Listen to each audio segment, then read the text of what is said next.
L'Observatoire des industries culturelles et créatives se veut un module d'observation, d'analyse et de recherche sur le secteur culturel haïtien. L'objectif vise à comprendre et agir efficacement afin de doter le secteur de son propre tableau de bord.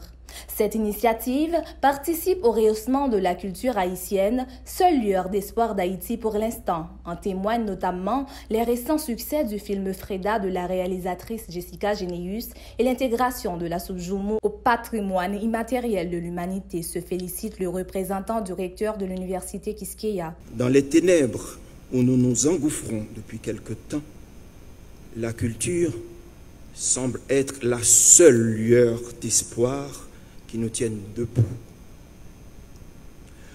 Je pense entre autres au couronnement du film Freda de Jessica Généus, à l'ascension récente de notre Subjumu au rang de patrimoine culturel de l'humanité, au succès rencontré par nos danses et nos musiques dans les grands rendez-vous internationaux tels que la Carifesta. Clifford Jasmin en a profité pour mettre en exergue les prouesses de nos auteurs qui, sans le support de l'État, parviennent à se distinguer.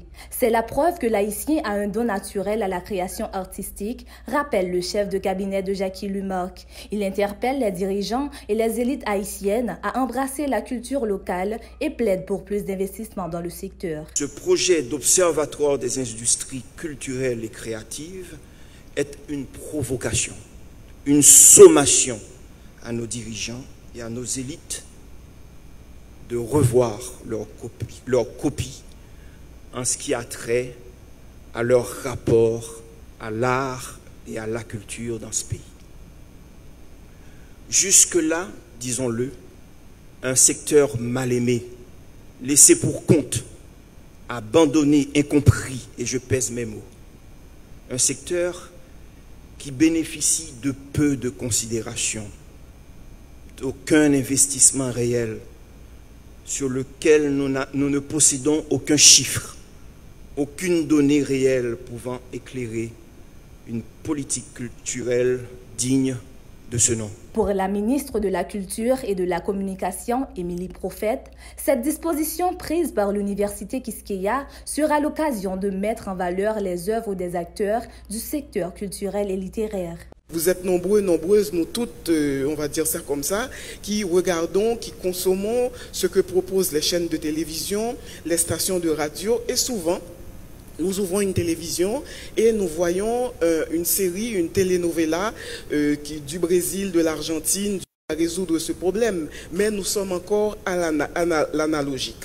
Donc beaucoup de questions se posent sur la production des contenus pour que les Haïtiens puissent se voir à la télévision, pour qu'il y ait des contenus qui parlent de nous-mêmes, des contenus qui puissent créer des emplois pour lesquels les auteurs et autrices pourront avoir des droits qui rapportent de l'argent et aussi créer une chaîne économique, permettre à cette économie d'émerger effectivement. Pour la matérialisation de l'Observatoire des industries culturelles et créatives, l'université Quisqueya bénéficie du support au démarrage de l'Union européenne via Vivario. Ce projet partage les valeurs de Vivario qui œuvre pour la réduction de la stigmatisation des zones vulnérables et qui prône une autre vision d'Haïti à travers la culture.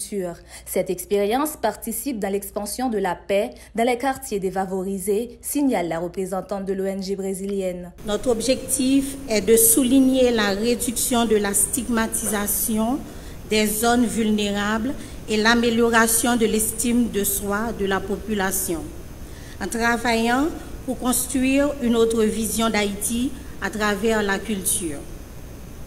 Cette expérience a démontré le succès de ces initiatives pour la construction de paix et la réduction du stigma, notamment dans les quartiers défavorisés. Vivario participera ainsi dans la promotion de la recherche, la formation des professionnels et la diffusion des informations liées aux industries culturelles d'Haïti. Grâce au soutien de la délégation de l'Union européenne en Haïti, à travers le financement du projet Corekilti, l'Observatoire va pouvoir promouvoir la recherche, former des professionnels, diffuser et divulguer les informations liées aux industries culturelles et créatives en Haïti. Le lancement de l'Observatoire des industries culturelles et créatives à l'Université Quisqueya s'est déroulé en présence de plusieurs personnalités, dont la ministre de la Culture, Émilie Prophète, la ministre du Tourisme, Luce Curta Cassandra François, des représentants d'organismes internationaux et des étudiants. L'Université Quisqueya peut compter pour l'instant sur l'appui de l'Union européenne via Viva Rio. Kenchi Ismail Adazma et Rodney Aimable, Zoom Haïti News.